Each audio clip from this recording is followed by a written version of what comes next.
Oh, well, thanks for sitting down with me, Jordan. I appreciate it, man. Pleasure's mine. uh, I like to start off by asking people how they would describe themselves to a room full of people who don't know them. Mm, I would tell them what I do. Yep. I would Which tell. I is, think I would tell them what I do. Yeah. I would tell them about my jobs. I would tell them about my travels. I would tell them about um stuff that I have upcoming. I think, and I think that's an unpopular answer in the world of self-help and metaphysical rhetoric, and I think they're all wrong. Because I think you are what you do. You are not who you are on the inside. You are the exact byproduct of the things you do, and maybe more importantly, how you do them. So I think that's where I would start. Right. I remember, you know what it is? It's funny. I was thinking about this obviously the other day, but there's a scene in Anger Management. I don't know if you've ever seen the movie with yeah, Jack Nicholson. Nicholson. Yep. Nicholson. I always get the golfer and the actor mixed up. And Adam Sandler, and he's asking him that question. And he's like trying to deliberately infuriate Adam Sandler. hmm That's Adam Sandler. Uh, yes. Yeah. And he asked him that question, and he starts telling me like what he does. And he's like, no, I'm not asking you what you do. I'm asking you who you are. And I thought about that. And I thought it was like funny at the time, but as I grew older, I'm like, no, you are what you do. Right? Like lawyers are lawyers. Accountants, trust me, my accountant, motherfucker's an accountant. Like, Right. no, he's not a painter. He's an accountant. Right. So it's like, Yeah. and so I think you are what you do. And I think so. If I were to go to a room with people and describe, I think what I might do is I might describe my logic as to why I'm telling them what I do. And I think Mm, that's telling of who I am a little bit. That's like, I thought of, I think a little bit about stuff, but really at the end of the day, like I am the person who thinks about these types of things. And this is the right. problems that I try and solve. And this is the level that I try and do these things at. And if that should tell you everything you need to know about someone. hmm So I would tell people what I do because that's who you are. Is that where, like, how you do one thing is how you do everything? Is that where that sort of stems from for you? Yeah, that's why I got it tattooed on my ribs Yeah, with James McIntosh. Yeah, that's right. And I think there it it's so is. true. And you see it, right? Like, and it's an annoying point of accountability for myself. Mm, Right. Like I had this, it's just like are you going to walk by that?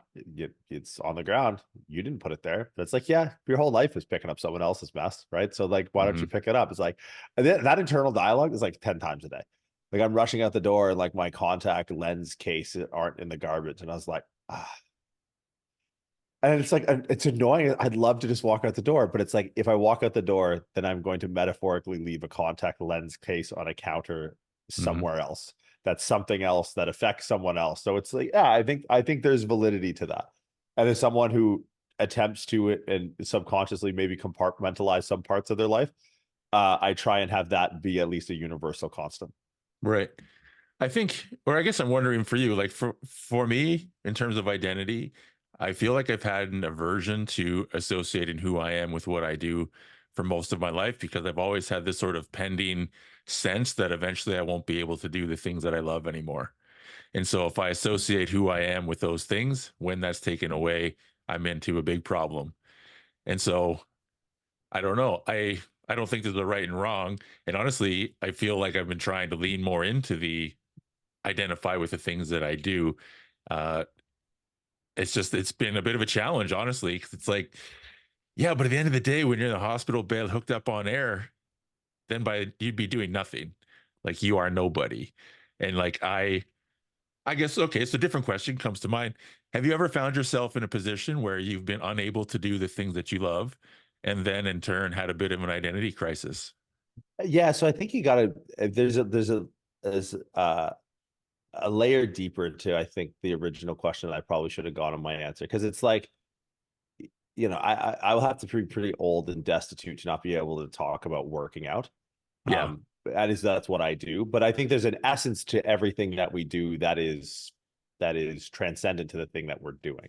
Right. So I think that's what the things we love to do or the things we choose to do offer us insight to if we're receptive to the transmission.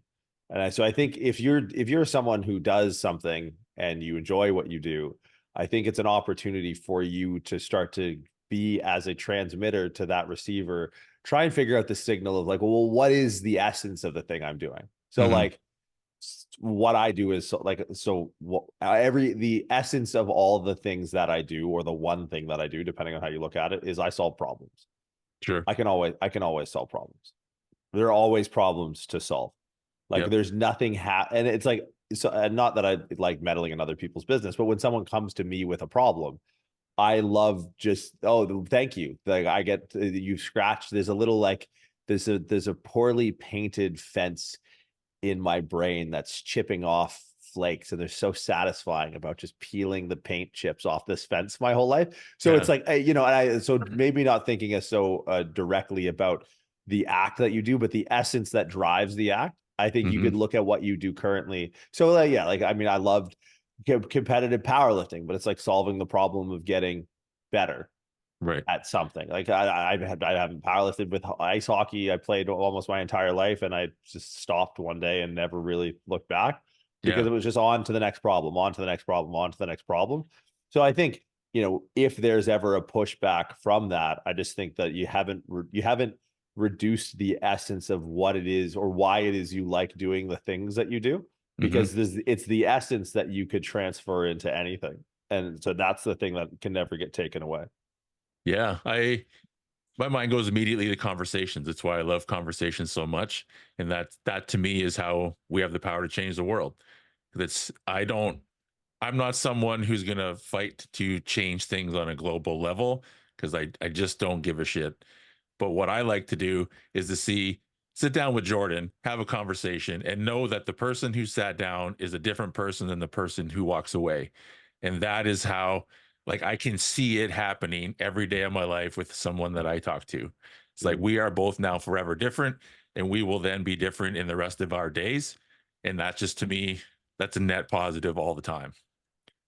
Yeah. I think if that's the essence, that's something that transcends anything that can be taken away. Right. Like there's that, and that's something you can identify with. Like when I think of you, I think you're a connector. Where's the fuck's my wallet? I don't know where hold on. Like if I think of, here, this is never far, dog. And I wasn't ready for this. Right. So it's not like I had it play. It's not like that's what I think of you. Right. You can still read it too. It's legible. I got a handful of them. I have. I did leave a few. But my thing is, like, I think about this, and I think about where are these in the world right now? Yeah. Right. Like there are currency notes from countries that aren't in more countries than this. Sure. Right. You're a connector, and there's an essence to that. And I think that's what you do. Interesting. And honestly, I have a very hard time perceiving myself through other people's eyes. And I'm wondering, for you, do you find, like, I guess back to in terms of who we are in the world, you know, essentially how we talked the other day about, I'm someone who you would associate with this sort of being at the brink of death a few times. It's sort of a unique thing about me. I don't really ever think about that as being something anyone would ever think about me. Right. It's like, I don't know. It's just part of life. Yeah. I think, and that's good. I think that's a useless endeavor to think about how other people would think. And yes. I think there, and again, like, to fly in maybe the face of common convention in the metaphysical self-help realm, it's like, I think there's a push for that. There's a push to try and have, I wonder how other people view me. It's like a meditative state is an absence from mind, not more mind. I'm not trying to think more. Like, I have enough shit to think about. I don't want to think about more. I wonder what this guy, how I'm and it's a point of because when I was younger, I cared, like walking down the sidewalk, like, oh, what is, like, am I standing up tall? Blah, blah, blah. Like, I don't know, but like, and maybe it's just a thing that comes with age, but like, I think there should be a deliberate pursuit. It's a Naval Ravikant line. You don't want peace of mind. You want peace from mind. And I think if it's not for you to decide anyways, it's like, then I'm not going to, waste a synapse on it, and because it's not going to do me any good. And I think people think there's an altruism to having some sort of predictive wisdom about how they're perceived. It's like, you have no idea the lived experience of someone else and how you fit into their story. So you're probably best losing that effort. Mhm. And you might, it's the old, I'd rather be hated for who I am than liked for who I'm not sort of thing, right? So it's just like, Yeah. whatever. Yeah. Yeah, and on we go. Well, and I wonder too, I find a lot of the times people have resistance to leaning into the things that they're good at and the things that they love and focus on the things that they want to complain about. It's like, well, if you spend a little less time complaining, you could and would be a much better person according to your own definition of who you want to be. Mm. But then there's like a certain uh responsibility with that, because then you're the guy who picks up your contact lens packaging before you leave your house every day, and then you're the person who picks up the garbage because somebody put it there and it wasn't you, but I don't want it to be there, right? But then there's responsibility, and you're the one judging you for you once you start to bring that awareness upon yourself. Yeah, you can't go back to sleep. That's the Right, hardest part, right, right? yeah, the red Like and the blue once, pill, that's right. yeah, once you're awake, man, like you can close your eyes, but the light's shining in. You can't go back to sleep. So it's Right. like, I always think of like self-awareness is kind of a gift and a curse, because self-awareness makes someone honest in a selfish pursuit. Hmm. I'm not honest for other people, because when I'm dishonest, it just makes me feel like shit. And it's just Yeah. like, so it's like at the end of the day, people might think, oh, someone is great, blah, blah, blah. It's like, it's, if they're doing it, it's because at the end of the day, it net makes them feel good. So I'm a Yeah. little bit annoyed when like, I'm in public somewhere and I have to be the adult, and it's like, I'm out directing traffic or some shit, or like we were in Tampa Bay a couple months ago and there was like a dog running on the street and a bunch of like cars stopped, and I was like, I got it, don't worry, Uber driver, pull over. There's a fucking dog running the street, and I like go grab the dog, pick it up, like fucking say stop, don't hit me and the fucking dog, and look across the street and there's like a guy running out of his house. He's like, oh, that's my dog. I'm like, yeah, I know, it's not mine. Like, Yeah. here, there's fucking 80 cars backed up, and I'm like the Hmm. one person that gets out. It's like, all right, but like at the end of the day, I fucking love dogs, and I got to give this guy's dog back, so I feel good, right? Yep. So it's like, Absolutely. I don't know, like, so that's how I look at it. I mean, self-awareness is that waking up, right? It's that like, okay, you're in bed, the lights are, the sun is shining through. Some people are just asleep, and Hmm. that's fine, I guess. I don't know. And Yeah. some people are kind of trying to open their eyes a little bit, but they start to see like, oh fuck, that's what comes with it. It's like, yeah. You're going to be basically either doing stuff that you think other people should be doing, or you're just going to be annoyed that you didn't do it for the Hmm. rest of your life. And tell you what, it's way better than the opposite of trying to go Yeah. back to sleep. Well, and it's kind of brings you back to the idea of associating with who you are with your thoughts. And as you said about your thinking, it's like you're not looking for more thinking, you're looking for less. And so sort of removing, right, process of elimination, like, nope, nope, nope. Now there's just less stuff to think about. And then you focus on the things that you do and be that person in the world. Hmm.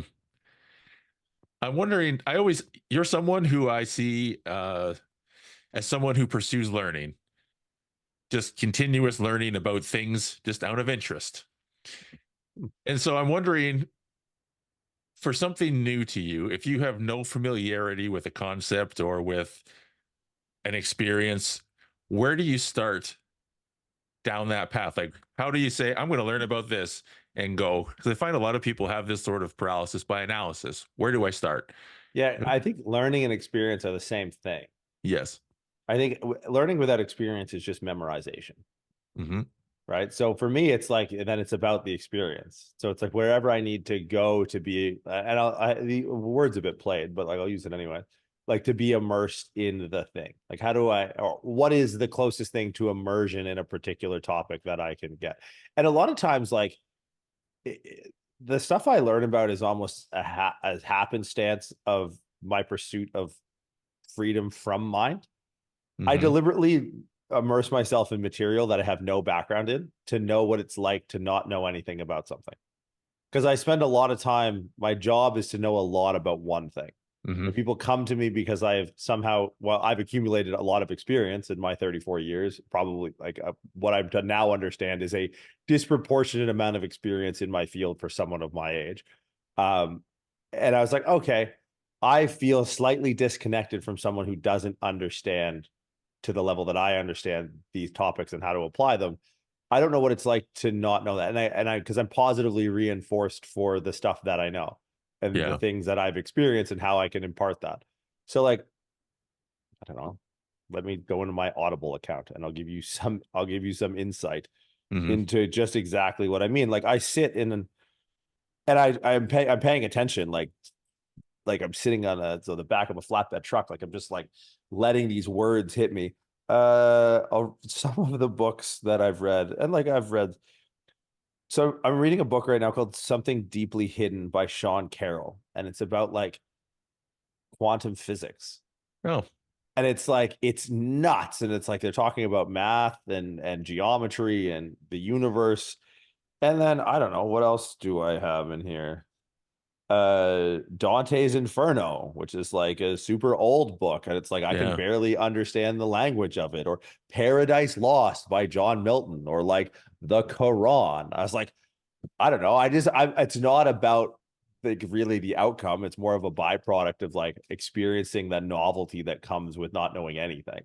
Right. And then it's like it allows me, if my job is teaching people stuff, it's like, well, I frequently embody the mind in a topic that doesn't know anything about this. So it allows me to like relate the things I do know to someone that doesn't know anything. So I find that like really helps me to circle back to your original question. Like, how do I learn something? The only way anyone learns anything is like to kind of immerse yourself in it. Right. But it's the why that you do it, I think, is because I'm not trying to, I'm not Ken fucking Jennings. Like I'm not trying to go on Jeopardy and make $1 million. I'm just like trying to get the fuck out of my own head. So I have like some of these crazy books that are just like, it's reading a book like this. I'm looking at a book right now by Jediah Pearl called The Book of Why, which I've read 100 times and I still Mhm. don't understand it. That book is insane. But it's like, why do I read it? It's like because it's freedom from my. It's almost like when people ask the question like, if a tree falls in a forest and no one's around to hear it, does it make a noise? And you kind of end up in like this voided space in your brain of like, well, I don't Right. know. It's a sort of paradoxical. I like that paradox. I know a lot about this stuff and I've experienced a lot of that. I just want to get out of that space and go find a void, and the void is in the places where I don't know, which I think is there's Hmm. something to be metaphysically said about that. I agree. Yeah. I'm wondering too, how important do you find relatability is being in a people business like training and education? I think authenticity supersedes relatability, Hmm. Okay. right? Like I think people are gravitated to characters that are authentic to whoever they are more so than people that are relatable. Right, like, and Hmm. this at mass scale. Like if you see like, and I feel so stupid. I wish we could like cut the podcast and start a new one, so not to like put myself in this bucket, because I don't think that I do the best job of it. But there are people that are seemingly authentic that are not relatable at all, that people seem to derive a ton of value from and find super inspirational and motivational. Like, I find Elon Musk to be a really authentic person. He Mm, might be nuts, but he's authentic to his own psychosis. Where, right. like, if you look at a guy like Jeff Bezos, the reason and this is all obviously like I'm just judging here, which is probably not Yeah. fair of me. I don't know either of them personally, but like, Bezos, to me, the Bezos story with the picture of him in the office selling books back 25 years ago, and you see him now, and he's got some nice thing on his arm, and he's got like a $500,000 watch on his wrist, and he's clearly on some TRT, and he's tanned. He looks like Mr. Clean with like leather Dior jacket on. And I was like, I don't know. And then you see Elon is just like walking into Twitter with the kitchen sink like a nutcase, and you're like, Yeah. okay, I like this guy better. He's not at all relatable. Like he puts people on the moon and he's like inventing currencies, digging holes into the ground. But I think there's an authenticity that supersedes relatability.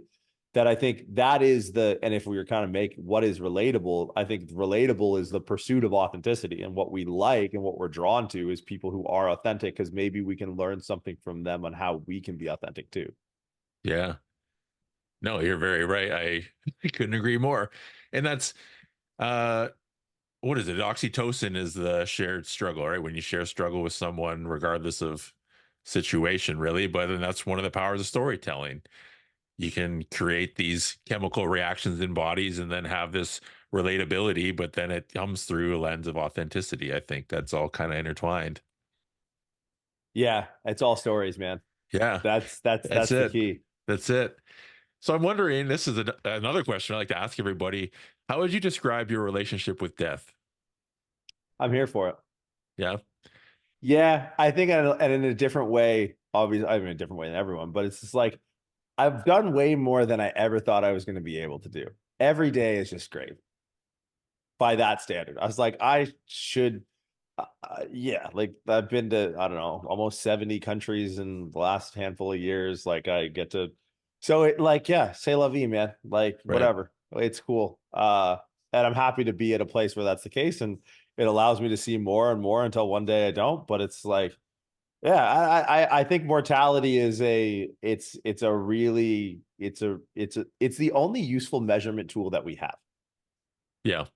Period. Like it's the only useful measurement tool that we have. I think everything else is completely futile. So it's yeah, I like the consistency of mortality. I love the absoluteness of it. And it's Mhm. like I woke up after 10 years of keeping my head down and it was like, yeah, I'd like to not, but if I did, I don't think anyone would be like he took it for granted. So that's kind Right. of, that's where I'm at. It's not something I think about often. Uh, and it's not even just my mortality either, right? Like, Yeah. the pending tragedy of every person that you love is going to die, and it's either you get the lucky draw of going first, or you have to deal with their bullshit and pick up the funeral tab. But like, my parents are getting old. Right. You do the math, maybe got 10 years left, Hmm. and it doesn't make me any type of way. It's like, I think uh uh what is the saying? I forget. It's a religious text. Wisdom begins with the fear of the Lord. Now, like, I'm not super religious, Mm. but I'm fairly spiritual, and it's like if you kind of understand that, as there's a lot of interpretations, but for me it's like the understanding that, like, hey, look, it's coming, that Hmm. allows you to be appreciative. Not that I think that should be the sole reason why you appreciate the experience of No. time and all that, but if for no other reason that you can't find one, mortality is a pretty good Yeah. thing to hang your hat on. Well, and every time you do anything, it could be the last time. Could be the Think how could be many the think how many springs you have left. Yeah. Dude, I did so I don't know if I ever told you about this too, but Christmas Day 2016, I woke up and I had this pending sense this is my last Christmas I'll be gonna be alive. I didn't have any reason to think that. I just did. And Well, so, well, I had a couple as it turns reasons. out, fast forward almost a year and they found some reasons why that was the case. Yeah. But that was literally my thought process. I don't know why that is, but let's just say that this is the case.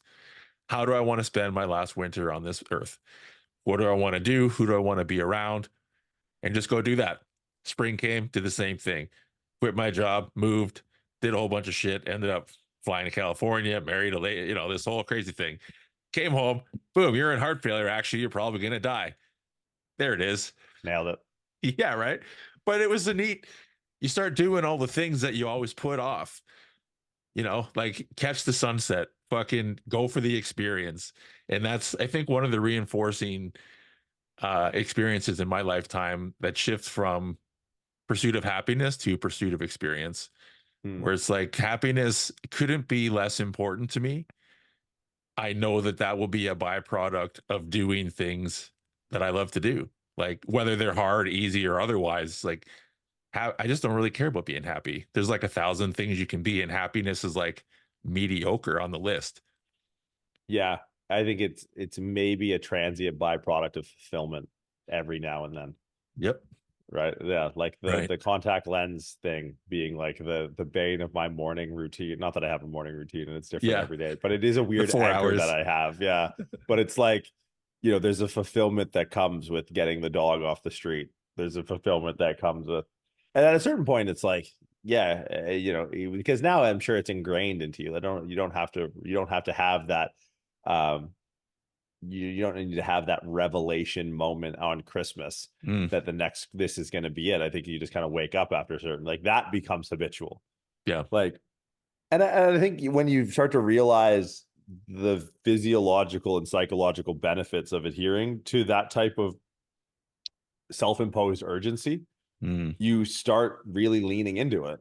Like if I'm feeling a little too comfortable, I'm like, I'm gonna blow some shit up. What's Yeah. it gonna do? What's it gonna be? Is it a Right. flight? Is it a you know? Am I gonna send a? Is it this email? Am I gonna start this project? I'm gonna. Hmm. What's because it's like external environment is gonna really dictate your internal demand. So it's like people want to make a change on the output. It's like make a change on the input. Like what are you Hmm. surrounding yourself with? So, but that just becomes it can, like anything else, become habitual. So you don't have to have this, like I said, this big, this stroke of insight, and that all of a sudden you're just going by the time you wake up every day and you figure out like, oh, what's the version of the move to California, get married, come back, heart failure year today. Yeah. Yeah. Well, and ultimately, I just lead it with curiosity. I don't know. There's been a lot of days you wake up in the morning, or I've woke up in the morning, and by nighttime, there's been a lot of shit changed. Right. And that to me is such an interesting process of like just letting go and acceptance, and not in a passive way, but in the sense of like, it's, there's too many factors to even begin to try and control them. So you Hmm. just have to accept that and like, well, what's the next play? Right? What's the next move? And I guess it ties into my underlying belief. There's always a way. I don't care what it is. And that's one of the reasons that this puzzle piece is problem solving you mentioned earlier. There's always a way. And I see that potential in people all the time. And I think that's why I'm so fired up about this community stuff I'm doing around here. But like, I know that when I've been in a hospital bed on air, just fucked up, I still feel the exact same way about myself. I'm like, I'm good. I'm going to get out of here. Like, I don't know what this is going to look like, but on we go. I'll figure it out. And so when I meet someone, they say, oh man, I really love to do this thing. You fucking can. Like, I see it. You're standing here, you're breathing your own air. There's fucking infinite potential. All you got to do is find one way and it's going to go. Hmm. And I get so fired up. I am right now. But I fucking love that shit. And people don't see it in themselves. They see the resistance. I'm like, oh, I just see the potential. Well, because I think you've been to the thing where it's like you've been playing with the base units of that. Mm, Because you saw the first two things you said were super interesting. It's like you're standing here and you're breathing air. It's like, right. well, yeah, because you have it. Like Yeah. that's where I think it gets you fired up. Where it's like, and it kind of goes back to your question about mortality. It's like, and it's really unfortunate that it takes, it takes a rock bottom to start to eliminate glass ceilings. Mm, And it's because most people they're stuck in a weird purgatory, that their situation, and I'm borrowing this from Chris Williamson, but their situation would be better if it was remarkably worse. Right. So, and yep. that's where I think the power of storytelling and having a cool story to tell, more importantly, one that's true that you've lived and almost not lived, Sure. that's where the impact comes from, is like they can embody that moment of like, I've never once thought of, I've never once thought of what it would be like to not stand here and have air and think that'd be a luxury. Like one of my favorite books, I have his Auschwitz number tattooed on my forearm. Mm. I don't even know if you can see it. Where the fuck is it? It's there somewhere. That number Oh yeah. right there Yep. is there's a book called if this is a man, by a guy named Primo Levi. And there's a saying in the book that like I remember I read it. I read the book 100 times. I remember I was in a mall in Australia once, and I was in Palm Beach, Australia, in Brisbane, and I was waiting for someone. And I went into a bookstore and I found the book. I'm like, wow, this is crazy. I don't. It's somewhat of it's popular in its own right, I guess, but the genre is a little bit morose. Yeah. It's a Right. World War II firsthand account of a Nazi death camp. And there's a line in the end of a chapter, and it's like one of my favorite. It's probably one of my favorite things ever written, because like it's the first time I read something, I was like, huh. And I'm not one to like listen to something like, oh my God, this totally changed my life. But it's definitely something like I have tattooed on my arm. But it was something to the effect of, and a little bit of backstory. He's an Italian Jew, gets picked up, gets put in a concentration camp from like November 1941 to December 1942, which is like, if anyone knows a little bit about that time during World War II, it's where the majority of the killing and the Holocaust happened. Is like Hitler's days were winding down, blah, blah, blah, so on and so forth. Super smart guy, engineer, gets put into a camp, but they find him useful. So they don't necessarily want to dispense with the guy that's super useful. And there's a day where I forget what he's doing, but he's like kind of getting this special job to help. And it honestly reminds me of Shawshank Redemption, which Okay. is one of my favorite movies, where like Andy Dufresne is an accountant, killed his wife, but didn't actually, blah, blah, blah, blah. But he starts cooking the books for all the guys in the yard. Similar in this day in Primo Levi's life, where he was like helping do a higher level task, more than like bullshit grunt work that everyone else had to do. And at the end of the day, they were like gifted an extra barrel of rotten cabbage soup or something like that. I think that's actually what it was. And it was him and a handful of others. And it reminds me of the scene in Shawshank Redemption where they're on the roof and they're getting the beers, and he tells the guard that he can help him, if he trusts his wife, and he almost throws him off the roof and all that. And he's like, at the end of the day, Andy doesn't drink beer, but he gets beers. He's like, the only thing I ask is like a beer for everyone here. And someone goes to hand him a beer, and he's like, no, I don't drink. And he just did it for everyone else. So anyways, in the book, Primo Levi like gets this thing, and it's the last, sorry, I have like a hard time like actually telling the line in the book. It's basically to the effect of, it says something like, in that moment, I was able to be miserable in the manner of a free man. And it's like, even being miserable is a luxury, because like at that point, like, you just try not to die. And like that was sort of a moment where it's just like kind of like to your point about having that conversation about getting fired up, being like, hey, you're standing here living and breathing, you could do it. It's like, well, those never been brought to the point where standing there living and breathing wasn't an option for them. Right. So I think it's a calibration tool that hopefully through telling good enough, and that was a good enough story for me. And it's actually kind of sad that it took that story to land. It took probably the most grotesque human account or living account of one of the most brutal points in history to be like, oh, I get it. But I'm like, that's that thick-headed of a human being that it took that much gravity of a situation to be like, well, we're still here. So like, we can make some, right. Exactly. And you know how bad it could be because that stuff happens. And it's hard. And then maybe people just need to, and I think some people might not be able to find, and like, I've hit rock bottoms before in other ways in my life, but never, I had a few anxiety attacks. I thought I was dying, but nowhere near actual death. But like, some people's only calibration tool is their own rock bottom. But I think if we can tell enough stories that are authentic and real, you can maybe help pull a few people out. That's why that book is so important to me, because it was just like, it will forever be a perspective shift of like, yeah, okay, whatever. Like we're still, even being miserable is a luxury. So and I think it's important for people to tell those stories, especially someone like you that's kind of sitting there having just a round table with the Reaper again, being like, are we doing it this time? Like, come on, man. I don't know, man. You had a long day. Why don't you just let's do this next year? Like, come on. Yeah, you got shit to do. There's people somewhere. Well, I guess another question I like to ask everybody is right on key with this. In thinking about a time in your life that you've had, let's say, the most intense struggles or the deepest sense of helplessness, what do you find yourself leaning into for strength? Work, proof that I can still do something. Right.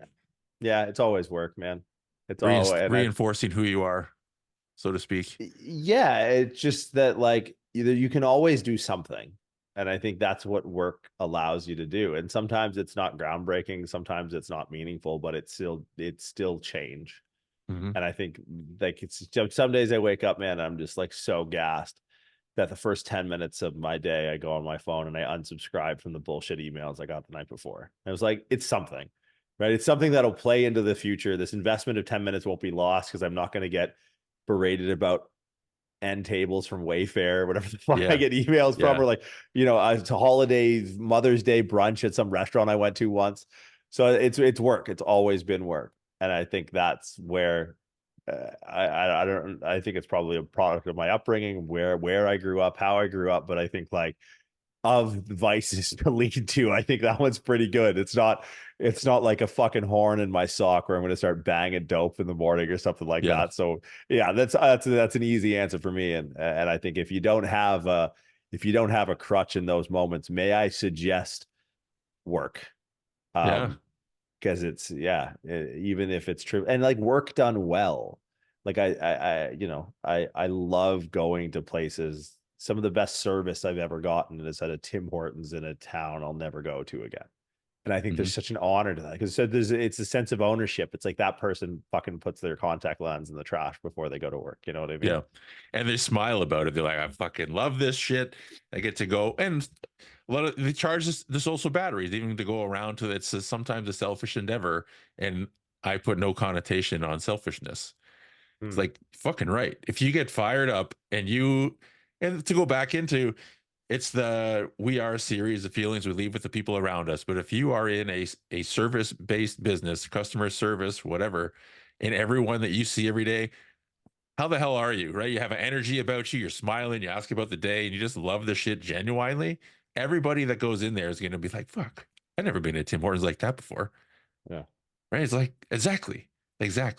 There's a guy that works security at Pearson that, like, I travel so much, Yeah, so I remember some faces, but like this guy is literally just telling you what security line to go to when you travel internationally out of Terminal 1 at Pearson. And like he is such a memorable character. And like to the point now where we recognize each other because I'm there quite frequently. But like here is an experience that is not enjoyable, right? Tim Hortons, I'm getting my coffee, I don't give a fuck, blah, blah, blah. yep, But like, you're going through TSA, like, you're getting fucking patted down and you're out the other side of it. That wasn't that bad. You could have the same experience. I could check your shit. Sorry, sir, we have to throw out your peanut butter, or your toothpaste, yeah, or whatever. Not 3 fluid ounces. And you're like, yeah, but that guy showed up. And I think there's a difference between being where your feet are is being present. Like mm, that dude, like he clocks in. And for a job that's like, from a skill level standpoint, but it's not about the skill, right? He no, could actually be bad at his job. Maybe line 3 is way too long. I don't fucking know, but the guy's entertaining and he's like pretty yeah, nice when you get there. And an experience yep, that quite literally universally is otherwise dog shit, he makes pretty good. yeah. Well, and he is by definition also in the business of people, Oh, yes. right? Yeah, It's we all like, are. uh-huh, exactly. But it's having that awareness is something versus having a resistance. And actually, this is another thing that's come up a lot in the last couple of weeks for me is the idea that resisting resistance amplifies it. I like that. Yeah. And that's sometimes you just got to lean in and go, or like acceptance or integration, but resisting, sweeping it under the rug is never going to make it better. Yeah, you got to learn to surf that turbulence, man. Because if Yeah. you start to meet, turbulent flow with turbulent flow, you got a real mess on your hands. Right. I'm wondering to go back to how you mentioned about um, essentially my mind went to family values. I don't remember what you said, but it came to another question of how have your family values distilled through you into your business? I think it comes down to the work thing again. Yeah. Right? Like I think this is a blue collar family in a blue collar town Right. surrounded by a bunch of blue collar people. And it's just like you default to your training. It's no different than anything else. Like that's just Mm, what we knew, right? Like I right. always tell the story, like, my when I was a kid, I was only able to stay up at night if I watched movies with my dad. Sure. That was it. Like mom would go to bed early. Dad has the same sleep. I think I inherited my dad's sleeping patterns. I wouldn't go as far to say it's a problem because I've been a beneficiary of the problem for about a decade now. Right. But like my dad would kind of like doze in and out. We'd watch Lethal Weapon 2. We'd do the South African accent. We would Nice. watch, Die Hard, The Jackal, anything with Bruce Willis in it or anything like that. And or like Terminator, Rambo, Rocky, whatever.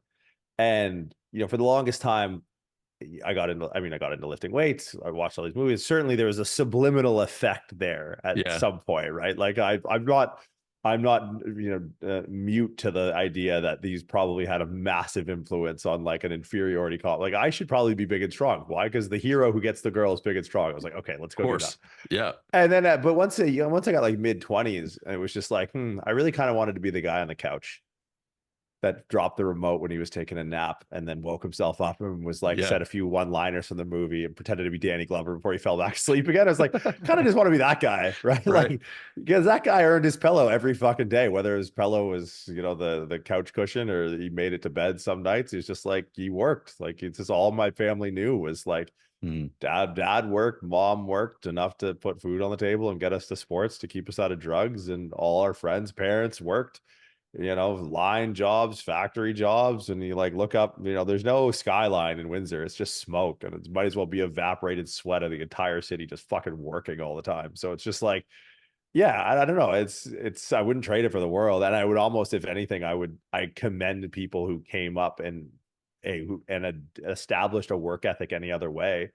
Like the only way I learned is through experience, and because I was quite literally immersed in it. Everyone had to just work their ass off where I grew up. So it was like, oh, that's what everyone does everywhere. It's like, Right. no, have you heard of a trust fund? I'm like, what the fuck is a trust fund? It's like, oh, No. you'll find out. Like, Yeah. go to grad school and ask all of your friends what a trust fund is. Right. So yeah, I think that's it for me. Like the number one value that, and it's like my parents are from Newfoundland, right? And like, here you have the last province to join Confederation. You have, I own property that doesn't have running water or electricity. Like it's different there. Like Yeah. they grew up different. My dad had siblings that died of curable diseases. Like, this is back in, my dad was born in 1955. This is not Little House on the Prairie days, but based off of what they went through.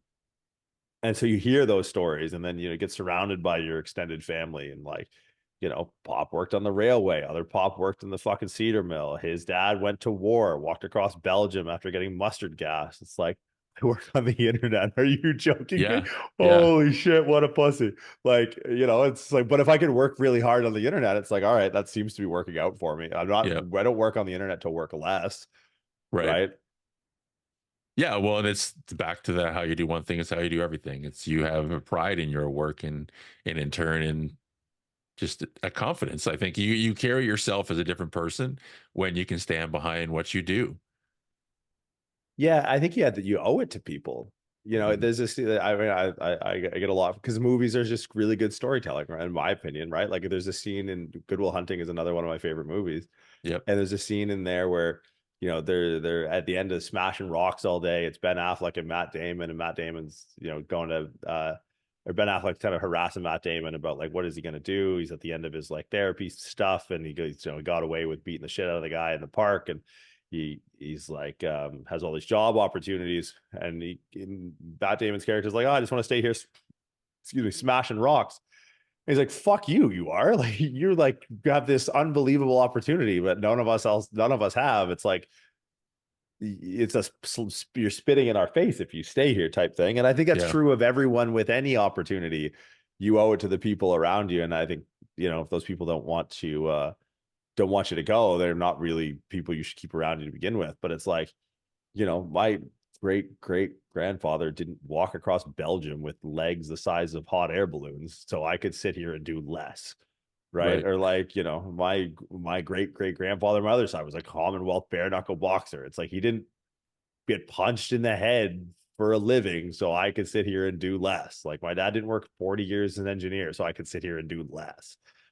My grandfather on his side didn't die of some ridiculous cancer he contracted from working in some cedar mill in Grand Falls, Newfoundland, so I could sit here and do less. So it's like there are days where I do not want to do the stuff I do, and there's equal number of days where I have just within my own family tree an obligation to get the fuck up and do the ridiculously easy job that I have. Right, which, as you described, sometimes is just yelling onto the internet. This is work for me, dog. This is part of my work day. Now it's it's the putting it all in perspective. And I think that's something that people lack. Right. I want to shift into a bit of an uncle mode question in terms of family, but what's one of your favorite uncle memories so far? Because you've got a niece and a nephew now, right? It's tough, man. I don't spend a lot of time around the kids. Yeah. Other side of the world. I think it's just like they're just little reference points. And I'm a bit of a, I don't know. They're like little watches that tell you exactly how much time has gone past. Right. So it's, they're great. My sisters they're interested. I think it may actually be my sister. Like it's super, because I don't know. I couldn't possibly have known them for as long as they've been alive, which is 4 and 2 years respectively. Right. Actually just recently 4 and then soon to be Yeah, I think I have that right. But I think one of the more interesting things is just I've known my sister her whole life and my whole life. She's older than me. So I think maybe one of the most interesting thing about like the niece and nephew is actually as it relates to a relationship I've had my entire life, which is as a brother. So I Right. think like I've known my sister to be, a lot of things, and she's definitely the best of us as far as the two kids are concerned. Um, so to watch her do everything really well and now this really well too is like, God damn it. Mm, Like she's, she was a world-class athlete, NCAA, Division I, Olympic trials, Team Canada, the master's degree, med school, OR, surgeon, resident. Now this, it's just like, Jesus Christ, like, are you done? What are you going to do for an encore? You stupid bitch. Like, God damn it, will you relax? So I think for me, it's maybe more that because like that's the relationship. So they obviously afford that. And when I see them, I'm like, oh, they're big.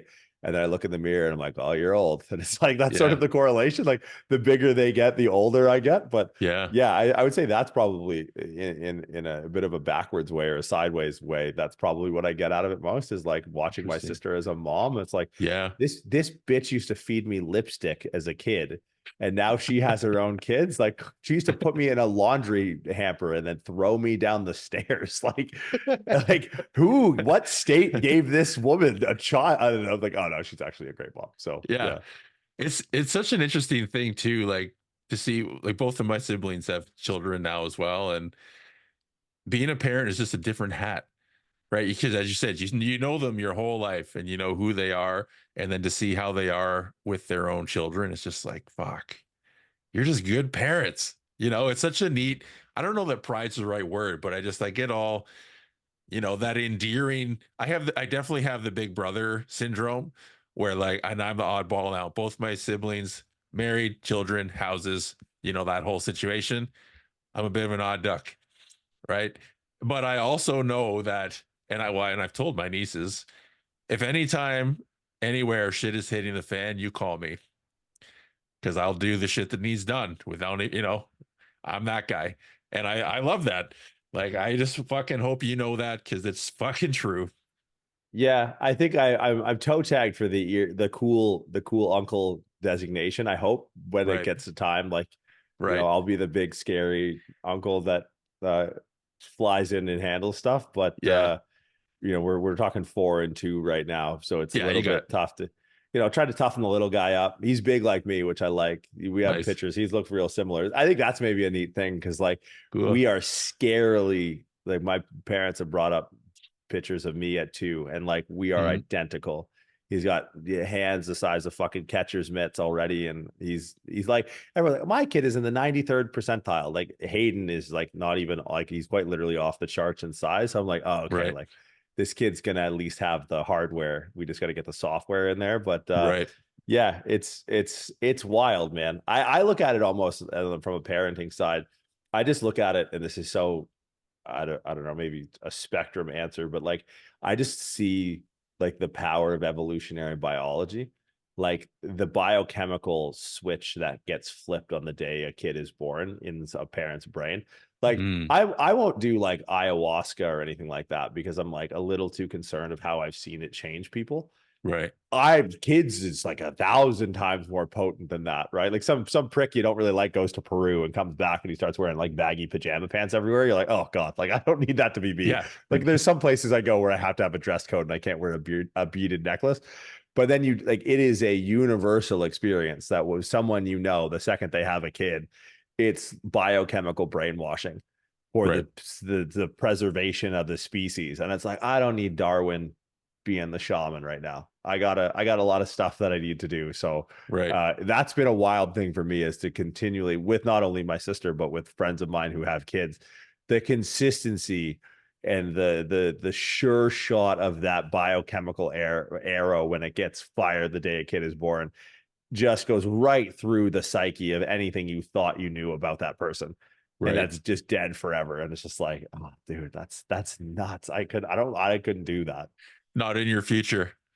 Not in, no. I mean, so I grew up broke, and I wouldn't want to. And I'm a beneficiary of that, but Hmm. I wouldn't want to. It was a different time back then, right? Like as it Yeah, always is sort of the the inevitable nature of time itself. But like you grew up in a time where we could kind of just, we could fuck around and find out, as it were, and not end up in prison or not end up on the internet. Like, Yeah. Jesus, if cell phones were around when we were kids, man, holy shit. Oh man. Like, it would be Yeah. over. I would have been canceled. Like, so it's just, I don't know. I want to make sure, like, my parents never sheltered me. You come home with black eyes and scuffed knees. I remember once I got fucking sucker punched at a bar when I was 18. I got in with a fake ID. Thanks, Justin Scott, for the fake. It was terrible. And I woke up, obviously you get home late, you're coming home from the bars. And I walked downstairs and my mom looks at me and I had like 2 black eyes. Fucker caught me right at the bridge of the nose and just had this raccoon face. My mom goes, "What the fuck did you do?" And I was like, "Well, I didn't do anything. Why?" And she's like, "No, you did something. Someone punched you in the face. You did something." I was like, "No, I legit did. Yeah, whatever. Okay, here's your breakfast." And it's like, that I don't know where I'd have to go for that experience. So it's like, I would definitely feel an obligation Yeah. to provide a life that was devoid of any serious risk, because I think the risk now is much greater than it was before. So yeah, not in my foreseeable future. It's an interesting thing to think about, isn't it? Because kids, how do you learn those lessons when there's that whole paradox of like your parents can tell you a lesson to learn 1,000 times, but until you go and experience it yourself, it doesn't stick. So how do you teach the lesson of getting your face smashed in without having the consequences of having your face smashed in? Yeah, I And think moving forward. you gotta curate it. You got a couple of guys together, they're like, all right, we're gonna have kids, we're gonna start our own little fight club. We're gonna have our 4-year-old just beat the shit out of each Yeah. other. And we're not gonna tell anyone. We're gonna homeschool them. And Yeah. fourth period is just gonna be like that scene in 300 where like the guy, we know what, every week they fight a dad. That's what you have to do. You're just beating the shit out of kids. So that's what I see in my future, just in case child services is listening. That's right. Children's Fight Club. I think so. That was my childhood. It was just unsanctioned. At least Right. this would be sanctioned, mouth guards and shit. Yeah. Well, and back then fighting was still illegal in Ontario. Now it's all legal and above board, right? So yeah, there you go. Easy days. I'm wondering, like you're someone to me who embodies the whole like, well, as we already talked about, boots on the ground, head in the game type of mentality. But I'd love to hear about how your heart plays into the things that you do. Part of the process. Yeah. It's proceduralized. Yeah. Decision making is the heart, head, and the gut. It's usually Right. a tiebreak. I usually go to that one last. Right. That's only if it's a 1-1 draw between the other two. Yeah. Yeah, I mean, I don't know. I think maybe it's in charge of long-term strategy and development, but day-to-day execution is really more of like Yep. technical and tactical. Because it's like, I chase things that I enjoy the outcome of or will be fulfilled by the outcome of, and I don't sway from that. So maybe it makes the big decisions, but I don't let it really gauge the day-to-day ops, because those, maybe the gut and the head are working in service of that, that master strategist, the commander in chief. I think that might be a good way to hierarchically Right. kind of put my decision-making framework into practice. So it's definitely there. But the unfortunate part of having lofty long-term goals is it was there once 10 years ago, 12 years ago, and then you kind of have to be a little bit more intuitive and a little bit more tactical and thought out and deliberate and calculated to act on its behalf in its best way as far as the Right. outcome. So it handles the big decisions, let's say. But the execution, I find it really not useful when it comes to execution. Right. Yeah, it sounds like more of a like or subconscious mind type of situation where it's kind of the underlying program, but it's not the one that's running on the front burner. Can't be. Yeah. Too fleeting. Right. Yeah, I suppose. Yeah, because it'd be more associated with emotion, I guess, right? And then you're making emotionally driven decisions versus that long-term play. No, I Emotionally don't. driven decisions are reactions. They're not decisions. This decision is thought out. Right. Emotionally driven decision is a reaction, and reactions are weak. Right. Yeah, that's well said. Well said. What do you, in terms of moving forward for you, I don't know how much you're talking about like publicly or whatever, but it's in terms of your long-term plays and your long-term decision making, Like, what can you talk about in terms of where you're going? I just want to do it all over again. That was a fun ride. Let's do it again. Right. I don't know. Like I've been kind of in the business development entrepreneur space for about a decade now, and I've learned a lot, made more mistakes than I probably had success, but we're still above water. So I think, again, it's just, so I get to kind of return back to the original point. It's like, it's about solving problems. It's like, okay, can we bring this problem that we've attempted to solve to fruition, to completion? Mm-hmm. And then can I do it again? Yeah. So I think that's always it. It's like, ante up, play another hand, Right. whatever that looks like. Not that we're done with this one, but I think that's sort of it. It's like, can you continually show up and beat the house? Right. Right. And I think that's like, and it's purely selfish, to your point earlier. And it kind of operates with a little bit of a bit of a chip on my shoulder, but it's just like, that it's not, that a lot of stuff in life is random. And I think people massively understate, just because it's an uncompute or an incomputable amount of randomness that affects our life. Right. But there are strategies and skills and lessons that you can learn that can make a repeated attempt a way to fly in the face of randomness and be like, no, no, no. Like the deliberate things that I do towards the end goals are successful, and they're proof that I've learned something. So I think Right. that's probably in the broadest form possible, without getting into the granular details of what that would look like. That would be it, is to do it all over again. Right. And I think it's pretty lucky to be in a position where I could even think that that's a possibility. Now, do you find, I mean, I don't know a lot of people in that space at all in terms of like a higher level. I don't know. I don't want to say success, but success is a piece of it for sure. But that there's a sense of like, because you're in the teaching space now and an education space, there seems to be a bit of a push into like, it's sort of this coaching coaches. It's a sideline of what you're already doing. You're educating, teaching people how to do stuff. Is that like a component of that? Do you see that being teaching moving forward? No, It's just, no, yeah, I it's a don't. business. This is the, I'm doing it. And I think, look, the business side of teaching people what I do, the lessons that I think people actually need to learn, if they pay attention, they can learn it from what I do, not from what I say. What I Right. say is like the stuff I need you to remember. Yeah. Right. But if you're paying attention and reading between the lines, and you see the fact that, like, hey, if someone were to follow a week in my life, they would, and I would never, that would impede on Yeah. my ability to be present.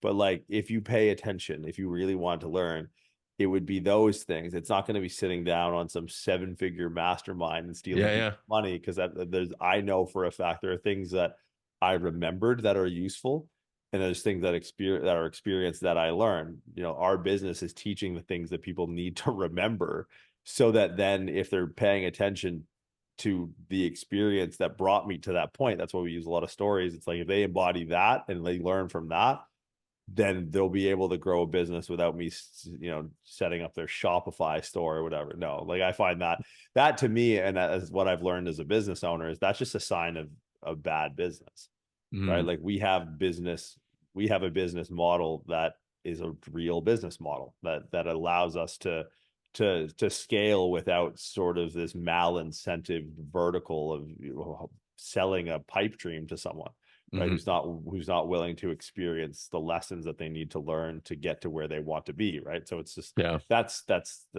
tantamount to thievery on from my vantage point. So yeah, no, I think what I would do is, I would just do something not completely different from a nuts and bolts perspective, but I probably Mm-hmm. wouldn't get into, the next thing probably wouldn't be education, but something in the healthcare space, something in the nutrition space. Right. I just think that, you can remember the things you need to remember from the technical standpoint, but have you learned the things that you need to know to execute in the tactical space? And that's what I want to shot at. Right. Yeah. Well, I guess ultimately, I guess that's kind of what I'm working on too in my own different realm. But my long term play, I have my whole life. I would like to be able to give back to nurses in some capacity, and so that's in my sort of mid mind all the time. It's like, how will I integrate myself into, I'm not even sure yet how, but to make a nurse's life easier is something that I hold at a high value. And if I can do that at some sort of scale, like that's that's what it's all about, right? So Yeah, I mean, rightfully so. Jesus. yeah. Well, it's you share enough moments, like you see some hard shit and they see you through the hard shit, and there's a certain degree of appreciation where it's just like, fuck, you brought me the glass of ice water, you gave me that drug to let me try to sleep for more than 5 seconds, and like those things really make a difference in your life. And so it's like, how there's got to be a way, and that's to go back to my other belief, there's always a way. It's like I'm still figuring that one out. Yeah. But And the fact that you were ice water number 4 on the rotation too is pretty wild, right? When right, exactly. your singular focus is you when you're on death's door. Yeah, Their singular focus is everyone who's on death's door. That's pretty that's it. wild.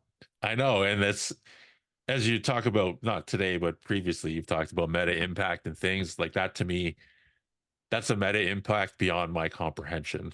Because if Mm. you impact one nurse, that impacts every patient. So if you impact 10 nurses, like it's like fuck. And that's, I guess, to go back to the sense of responsibility, that's something that I feel and is exciting to me. So one day, Yeah. Yeah. I mean, you have all the motivation one would need. That's for sure. sure. I guess I'm curious. I like to ask everyone too. I believe everybody has gifts, natural gifts. What do you feel are some of your natural gifts? Huh. That's tough. I mean, I feel like any answer is self-aggrandizing. Mm, Um, Natural gifts, things that come easy to me. I think I have a good memory. I think okay. there might be a genetic predisposition to that. I'm not really sure. I haven't looked at the research. Right. But part of that could be trained because I liked subject matter that required you to recall things. Hmm. I like that because when you get all the finite details away, it allows you to be sensitive to the things that matter. So Right. like if I can remember everything, then I can just pay attention to like the people side of things. Right. I'm not getting lost in Sure. the details of like a particular subject. If I can just remember all of it, I can like actually pay attention and be somewhat sensitive to like nonverbal communication. Right. I would say maybe I'll just do it this way. I'll give credit to what I think my parents are naturally good at. So my mom is contentious, uh, in the best way possible. Love you, mom. And I Hmm. think I can be a real fucking thorn in the side if I have to be, especially if I'm acting on behalf of someone else other than myself. Me, whatever, I'll deal with it. I don't really give a Yeah. shit.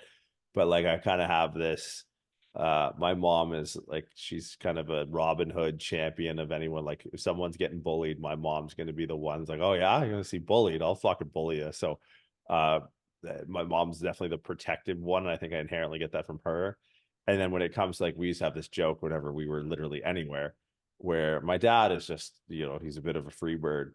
And my sister, my mom, and I would be at a cashier of the Walmart somewhere or something. And the joke is, okay, where's your father? And me Hmm. and Heidi would look and we go, I don't know, making friends somewhere. And sure enough, dad would be in aisle 4 with the measuring tapes showing someone how to like, how to multiply fractions or something. So I think from that like there's an underlying skill in relationship building that I think led me down the path of initially being like a trainer and a chiropractor because it's like my first job out of school was a chiropractor at Apple's Corporate Wellness Center, where you have 15 minutes with a complete stranger that looks nothing like you, that knows nothing about you, that maybe not doesn't care, and you need to build a relationship with this person so they Hmm. trust you putting your hands on their neck. And it's like, oh, okay, like I got that from my dad. I think at the very least, like my dad's he's a bit of a chameleon. He can disarm or arm himself to fit into just about any situation if he gives a fuck. He's old now, he doesn't care, he just does whatever Yeah. fuck he Right. wants. But like, so yeah, I would say those things through the lens of inherited from my parents, which would be the definition of being naturally good at something, I think. It's fun how it sounds like your parents are almost the opposite of mine. And that's, yeah, it's just interesting how the male female roles come into play. And even the story you shared the other day about the Olive Garden or whatever, or the East Side Mario's, it's there's an odd resonance there that's hard to put into words to me, but it's just, I get a feeling in my stomach. I'm like, oh, it's like a warmth, like that sounds familiar. Yeah, there's a polarity there that I like. I actually have like Yeah. I was thinking about that the other day. I have a plus sign and a minus sign on the inside of my fingers with that very purpose in mind. Okay. Yeah, I think it's what it takes. I think it takes a little bit of difference to sort of maybe that's where the magic is. Well, it's the yin and the yang. It's the Right. magnetism in general, right? It takes two to tango, whatever the fucking saying is. There's 1,000 of them. Yeah. Yeah, no, for sure. I guess as a rough of a wrap up, would you have what you would describe as Jordan Shallow advice? Is there something that comes to mind when you think of whether it's something that's been front of mind lately for you or Hmm. I don't know. I mean, I had a former business partner, and I think that phrase came out of the early days of Facebook, so I don't want to lay claim to this. And mm, it's just, he always used to accuse me of just moving fast and breaking shit. right? And it's like he didn't mean that as a compliment, and he was fucking pissed when he said it. But I took it as a compliment, and I think it's if I had to think about how if I had to give advice to people who are seeking advice, I think that's probably it. Now, like, mind you, I've never really been in a position to actively seek advice. I pay attention to how people behave, and then I learn from their experiences. I don't Mm, necessarily learn from people's like words, right? Like advice from someone. I'd be like, well, diversify your portfolio. I'm like, what the fuck? I'm sure that's great advice, yeah. but I'm not learning anything there. So yeah, I think it just yeah, for me, it's just move fast because I think if you're someone who like to kind of reiterate the point, if you're someone who will be impacted by the words you hear on a podcast of some guy you probably never heard of, and that's a guy you've never heard of is me, and it's something that if you were to enact it, I think you would be better off as someone receptive to advice from some guy on the internet you've never heard of. Moving fast and breaking shit will hopefully resonate with that intersection of people who would be persuaded to change their beliefs or their actions based off of stuff they heard on the internet. If you are that person, move fast and break shit, and then you will quickly stop taking advice from people on the internet, but you'll start learning from your experiences from moving fast and breaking shit. So Yeah. I think that's usually a default for me, as it's found me pretty well throughout the years. And it sort of shifts from belief into knowing, right? And that's kind of the difference. And you don't have to believe the things you know. And the only way you know things is the experience them yourself to kind of go full circle, actually, kind of where we started. So that's always nice. We did it. Yeah. Well, is there anywhere you want to direct people to at all, Jordan? I know Prescript is always doing stuff. I don't know what you guys are Nah, I don't um, know. Go to your local humane society, get your pet spayed and neutered, to do that nice. old Bob Barker thing or Keep your something. stick on the ice. That's it. Head on a What's the right? swivel. That's right. That's right. No, I Yeah. appreciate you coming on, man.